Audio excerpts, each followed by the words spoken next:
Ahmedabad municipal કોર્પોરેશને વધુ એક બેદરકારી સામે આવી છે। શહેરના પાલડી ખાતે બનાવેલા મેડિકલ કોલેજના વિદ્યાર્થીઓ માટેની હોસ્ટેલ હાલ સ્થિતિ ખંડેર જેવી છે। મ્યુનિસિપલ કોર્પોરેશને વર્ષ 2007માં કરોડો રૂપિયાનો ખર્ચ કરીને પાલડી વિસ્તારના પ્રીતમનગર ખાતે આશ્રમ રોડ ઉપર બનાવેલી NHL હોસ્ટેલ 2019થી બંધ કરી દીધી છે। આ સુંદર હોસ્ટેલ બંધ હાલતમાં બિન વપરાશ રહેતા જર્જરિત હાલતમાં જોવા મળતા વિપક્ષે તે અંગે ટીકા કરી છે। વિપક્ષ નેતાએ જણાવ્યું છે કે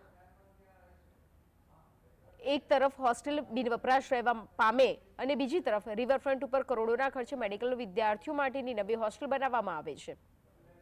આવા અણધડ અને બિનજરૂરી નિર્ણયો લેવા પાછળ માત્ર ભરપૂર ભ્રષ્ટાચાર કરવા માટેનો આશય હોય તે સ્પષ્ટ જણાઈ રહ્યું છે। હાલમાં એસવીપી હોસ્પિટલ ખાતે મેડિકલના વિદ્યાર્થીઓ માટે નવી હોસ્ટેલ બનાવવામાં આવેલી છે। તેમાં હાલ 1000થી 100 જેટલા વિદ્યાર્થીઓ રહે છે,